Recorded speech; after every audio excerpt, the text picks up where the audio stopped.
Did you know that if life was easy, it would not be worth living? Welcome to Atlantean Gatekeeper. I am your host, Stefan Paczewski. What is NDE, or near-death experience? The answer depends on who you ask. The mainstream medical establishment will probably give you an answer that this whole process is nothing more than imagination. This is a process that is triggered by biochemical reaction in our brain, and there is nothing to it. Near-death experience, according to their view, does not prove that there is life after death. Recently, however, this concept is falling apart. We already have technology, we have equipment that we can employ in investigating this further, and we can take picture, we can measure stuff that proves already that this approach, that there is nothing more than chemical reaction in the brain, is a complete BS. For the sake of argument, however, I am providing to you excerpts from an article that was written in Psychology magazine, so you can read that for yourself, how the medical establishment see near-death experience. Before I will present to you the case from Anita, we need to establish what is the purpose of NDEs. And please watch this presentation to the end, because there is a small bonus on the end. Are we the most advanced species on this planet?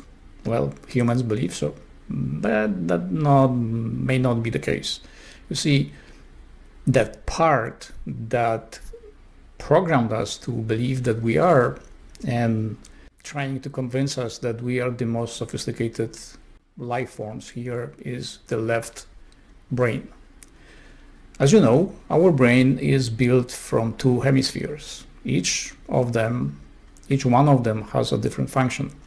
One of them, which is the logical, the left one, is very controlling, very pesky, very aggressive, where the right side is more artistic, rational, more intuitive, keeping us from trouble.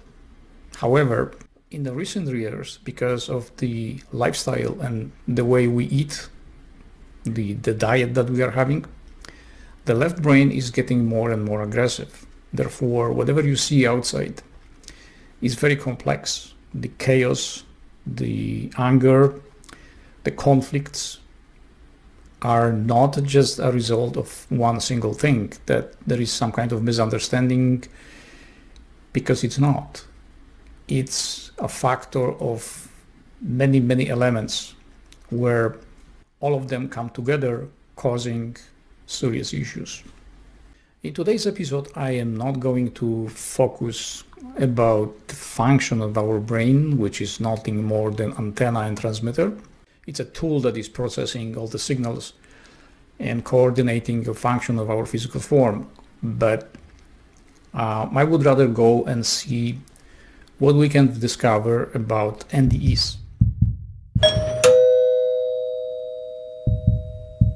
With the advent of technology, the messages are very easy to post for everyone to see, for everyone to hear. Therefore, the cases of NDEs, which is near-death experiences, is so huge. Now we have millions of people which do experience that one way or the other. There is another part of that, which is the shared near-death experience. I had two of them.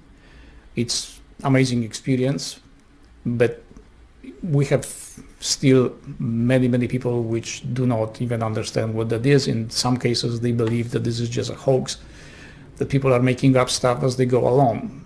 They do, maybe, I don't know, until you are in the center of such experience. To some degree, about 30-40 years ago, I was skeptical that something like that exists and what the experience actually is. But since I already had a few of them, things change. But still the question remains, why do we have those experiences now, at the time where we are in the final countdown, where our civilization is in the process of complete collapse? You already know from my previous presentations that our life on this planet goes in cycles. Those are the cosmic pulses, and each pulse contains different elements that we experience here. In fact, the awareness that right now we are aware of being human, it is not necessarily correct. We are under the impression that we are right now in the physical form, and that physical form defines who we are. And in our best understanding, we think that we are alive. We are both. We are dead and alive at the same time. Yes, I know this is something that is very hard to grasp, but eventually you will. The internal part that we call I am, by whatever name you are going to call yourself, is something that is not human. I already mentioned that in my previous presentations. We, however, programmed ourselves from the day we were born that we are humans.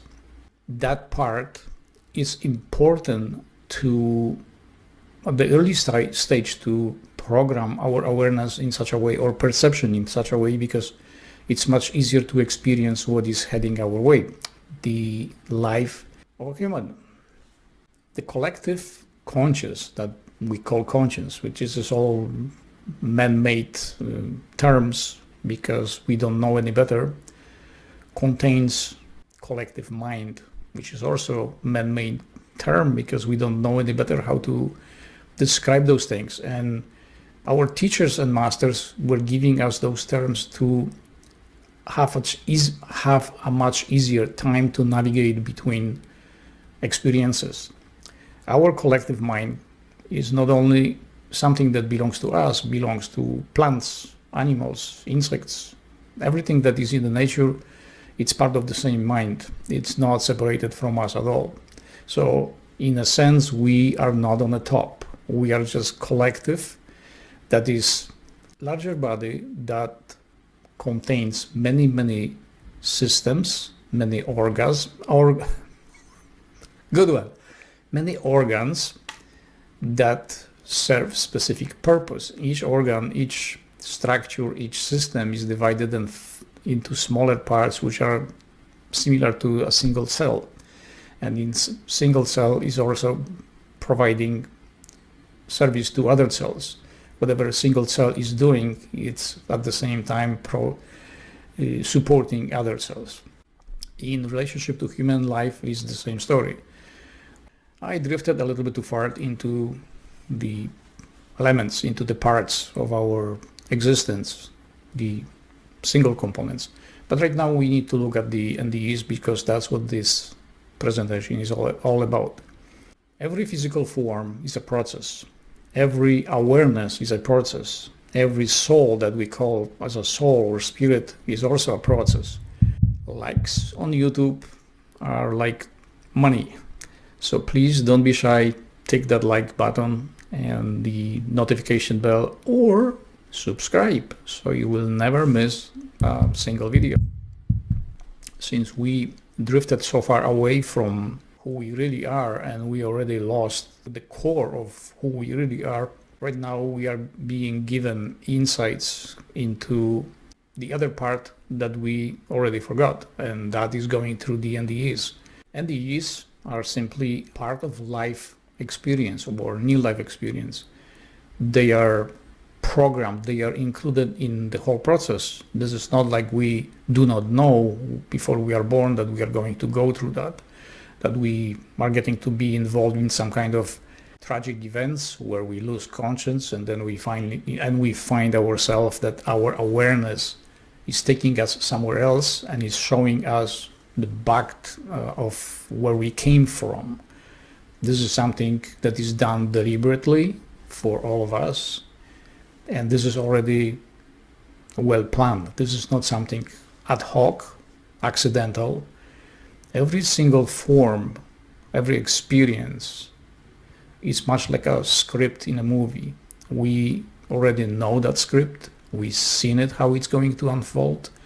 We understand how it's going to unfold. However, the focus on the physical form is so intense that we keep shutting down ourselves, the connection with the core of our being. Therefore, once in a while someone shows up, it's programmed to give us those insight into who we really are. And now it is up to each individual how they respond to that. For some, it is necessary to ignore that. It is necessary to, in fact, ridicule that, to make fun of it. For others, this is important because they are so insecure and so scared, so terrified of what is going to happen to them, that that information is bringing them peace of mind. It makes them calm down. It makes them feeling safe and secure. Therefore, anything that is happening in front of you has specific purpose. This is not something that is happening, as already mentioned, ad hoc. It's all according to the script. You, as an actor playing the role of whatever, Julie, Marian, Stefan, Joseph, whoever you are, you would not pick that avatar and come here knowing that you have no idea what will happen to you, where you're going to end up. You do know precisely when you are going to die, how you are going to die, what the life is going to be. Otherwise, you wouldn't choose that.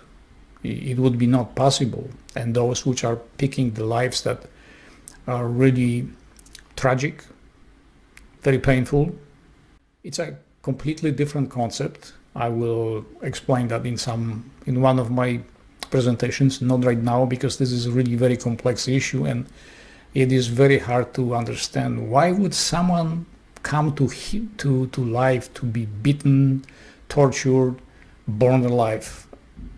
It's in our human understanding, it's something that should not be happening. However, it is at will, at the request of those people which are experiencing that. I know it sounds ridiculous, but that's how it is. At the core, what you might have a question, what is at the core of NDE? What is it? It's awareness, it's the perception.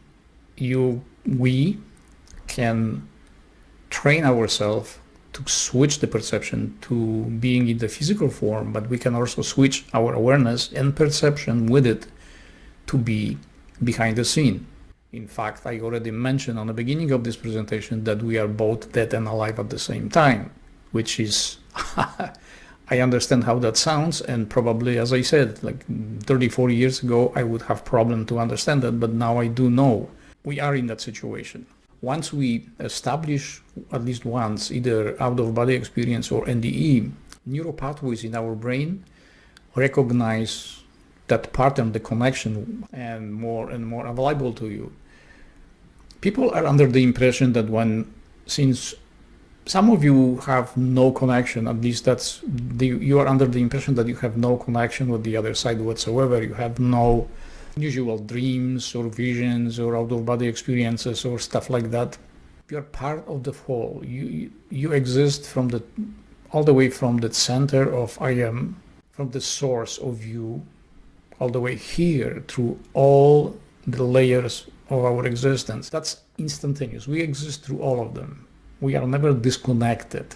That disconnection is a false perception and is only necessary to give us better focus on the physical experience in the physical world.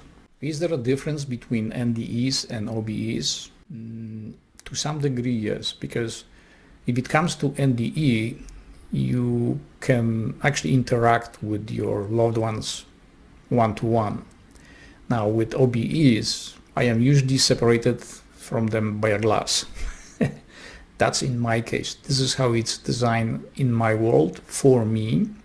And now I am going to present to you a near-death experience from Anita Marjorie. Her experience is possibly the most documented, the best experience that she had. She was probably interviews on many channels and with millions of views. People were very drawn to her. She's doing her own work. In a moment, I am going to break down some of the parts that she, through her experience, through the interaction with her father and with the world behind, what each element means. Mind you that I am not criticizing here what she experienced or that she was wrong in some cases.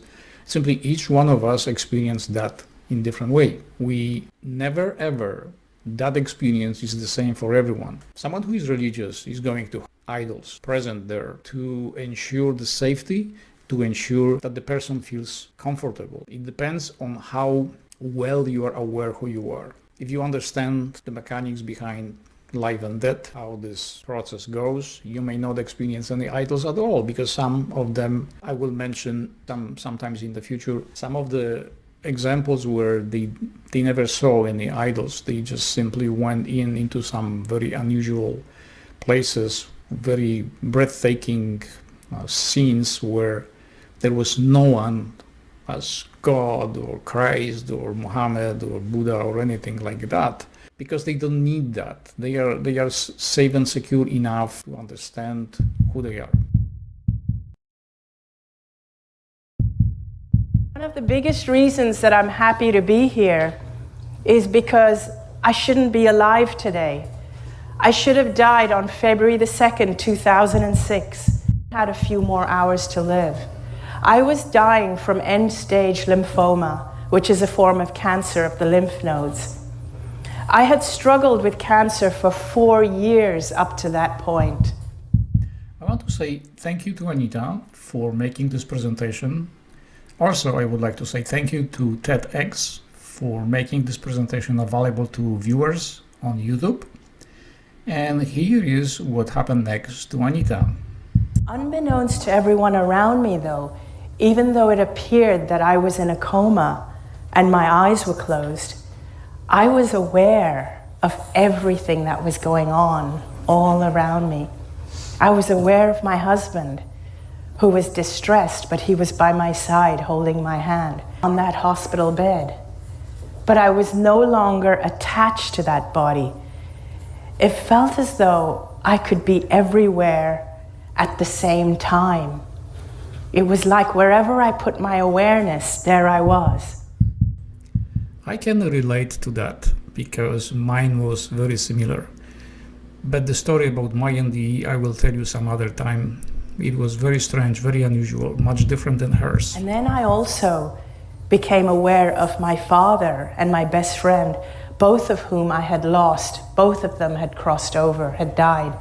But I became aware of their presence with me, as though they were guiding me and communicating with me. One thing that I felt in this amazing, expansive state, I felt I was in like a realm of clarity, where I understood everything. I understood why I had cancer. I am only assuming that at this point she's not really aware that the father and the friend that she mentioned and her are all one. And so in that moment, I made the decision to go back, and I heard as though my father and my best friend said to me, now that you know the truth of who you really are, go back and live your life fearlessly. Within 5 days, the tumors in my body had shrunk by 70%. After 5 weeks, I was released from the hospital to go home. Yes, she did that in 5 weeks. I did it in 3 months, and you can do it as well. Mine were not as big as hers. Mine, the biggest one, was only the size of a lime. The most important thing we have here to focus our awareness on is love. That is number one. And when I say love, it's very easy to say, or for us to say, we need to love other people. But one of the things I learned is that one of the reasons I got cancer is because I didn't love myself. That's hugely important, is that the most important thing for you is to always be yourself. Be as you can be. Shine your light as brightly as you can. Embrace your uniqueness. Just realize who you are, get to know who you are, love yourself unconditionally, and just be yourself. In today's episode, I presented to you NDE, or near-death experience, and what that is. This is simply a separation of our awareness and perception from the physical form and its senses. The purpose of NDE is to give us an insight of what is waiting ahead of us. Since so many people are very afraid, NDE is example from all the people that went through that experience is for all, because everyone can pick something from that for themselves to make them feeling more safe and less scared, less afraid. I also presented to you Anita's case, and I am leaving you a link to the full presentation in the description box. Yes, I mentioned also this: you are dead and alive in the same time. This is very confusing for many. It was confusing for me as well. But it's simply, if right now you are aware of being alive, that means you had to die. I know, I understand. Please don't split the hair into four. Just accept that you cannot be alive without being dead first. Because of the illusion of time, we are under the impression at present that we are alive, but because of that illusion, nothing more. Otherwise, we are dead and alive at the same time. And I will repeat that one more time: you cannot be alive without being dead at the same time. Right after this, there is coming a small update. You can not only watch my videos, but you can also listen to my podcasts. And right after that, there is a small bonus for you. And now, an update. I am presenting my material, my presentation, in many forms. One of them is podcast. And podcasts are busted into different platforms. One of them is Spotify. I am going to leave you a link to that in the description box. I want you to also know that I am going to produce more episodes of podcasts than videos, because it's much easier to just sit in front of the microphone and record. And I want to say thank you to all those supporters on Spotify and other platforms for supporting my work.